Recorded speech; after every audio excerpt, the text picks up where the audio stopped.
Good Monday morning, everyone. Welcome back to Weather with Sim again. I hope you guys are all having a great day so far. And in today's weather forecast, we are going to be talking about the strange weather pattern once again, as we are still dealing with some severe weather across those same areas, but has shifted a little bit farther to the east to where now Oklahoma, Panhandle, Oklahoma, and Texas are now included, and we will let you guys know about that. But after that, this weather looks to be really calm and dry across much of the United States, which is one of the reasons why this is considered very strange.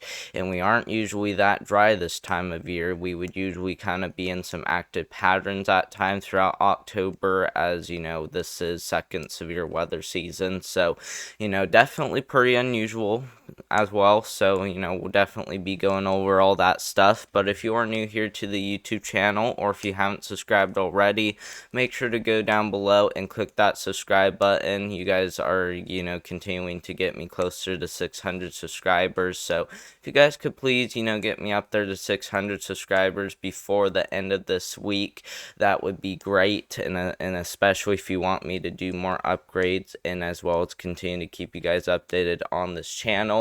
Also, don't forget to leave a thumbs up too as well. Those help out more than you know. And of course, leave any questions, comments, or concerns down below. You can leave anything down below as long as it's respectful. But let's first go ahead and take a look at the tropics. And as you guys can see, not as active as what it was a few days ago, where we had Nadine over here, and Oscar was actually a much stronger hurricane compared to what it was right now. But Oscar is getting ready to turn around and head back to the northeast. So definitely, some pretty good news right there, as Oscar is already starting to die down, which indicates that it won't be causing as many impacts as it did yesterday to Cuba. But, this is still going to continue to bring some impacts to Cuba. So still continue to be on, high alert if you do live in Cuba, as this will still continue to bring some impacts.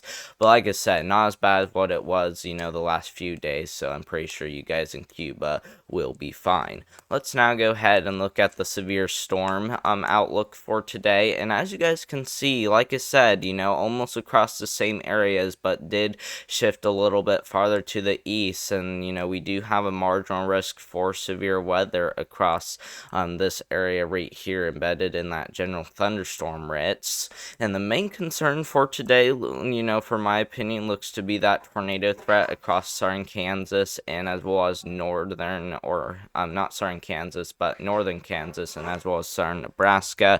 So if you do live in southern Nebraska or northern Kansas, make sure to have your tornado action plan in place, just in case, as we will continue to, see those chances for severe storms ramp up this afternoon. Also, we do have that wind threat across the same areas, but does shift farther down south into the panhandles of Texas and Oklahoma. And then we also do have that risk for some large hail too as well across the same areas. So we definitely will need to be keeping an eye on it. Let's now go ahead and take a look at what we can expect for tomorrow. And as you guys can see, we don't really expect there to be any severe weather as we head into tomorrow, as we only have a general thunderstorm risk there across parts there in the Midwest. We do also have that same thing for the upper Midwest, but not really anything too crazy though, so we shouldn't see, anything too crazy. So like I said, definitely will be turning quiet after today. Let's now go ahead and look at the watches, warnings, and advisories display. And as you guys can see, everything has been calming down pretty significantly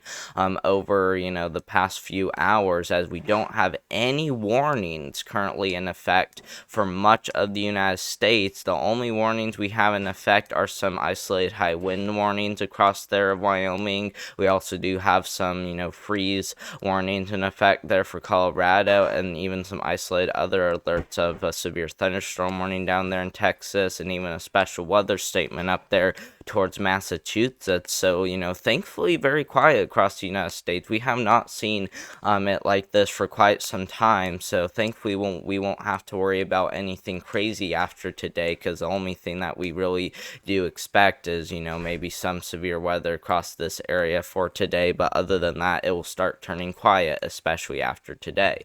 Let's now go ahead and take a look at what we can expect as we head into the end of October and as well as the beginning of November. And as you guys can see, by Halloween, well above average temperatures are likely there across much of the United States. So, you guys will likely, have a much better Halloween this time, as it won't be as cold compared to last Halloween, because last Halloween we had a huge surge of cold air like that, which brought really cold temperatures last Halloween. But this time we're talking the complete opposite, but even much more widespread. So definitely get ready for that if you do live across the central and eastern United States. And then back over here out west, we do have that, below average temperatures, as well as maybe a little bit of cold air could start surging on into as well. So we will need to be keeping an eye on it. Let's now go ahead and take a look at what we can expect as we head into November now. And as you guys can see, for November, it is looking to start cooling down quite a bit for a pretty good portion there of the central and eastern United States, especially the Great Lakes, Ohio Valley, and as well as all of the plains, looking to see maybe a cold air surge as we head into the beginning of November. But keep in mind that does remain uncertain. We are still about 10 days out before we head into November, and especially before we head into November 4th, which is a little bit into November. So take this with a grain of salt still, as it still does remain uncertain on what exactly we will see as we head into November. But I do think we will see a huge surge of cold air at some point as we head into November, so it's always good to be ready just in case. Let's now go ahead and take a look at what we are seeing with those water temperatures. And as you guys can see, those water temperatures have continued to dip down. They have gone up a couple of times, but have continued to go up and down over the past few months. And as of right now, we are already below a degree Celsius, which is below average, guys. So certainly some pretty cool temperatures as of right now. And if these do continue to drop, we will likely see this considered a weak La Nina, which is about where we are right now. So, we will definitely continue to watch, all these things extremely closely, as, these do look to continue to drop quite a bit. So definitely get ready for maybe some huge pattern changes as we head into the winter months. And that does include maybe a shift in that jet stream, but it just depends on how much more these water temperatures really drop. But thank you guys very much for watching. I hope you guys did enjoy today's weather forecast. Like I said, don't forget to subscribe and get me up there towards 600 subscribers before the end of this week, which would be awesome. And that's especially if you want me guys to do some more upgrades to my YouTube channel. And I already did a few, and I was hoping you guys would like those. And that does include some changes to my thumbnails. I thought it would be really cool to add a different background to them. I also thought that adding a green screen behind me would be pretty cool, and that's why you're seeing that storm image behind me. So I thought that would be cool too as well. But if you want me to do some more upgrades, make sure to like, subscribe, and leave any questions, comments, or concerns down below that you have. And I hope you guys all have a great Monday.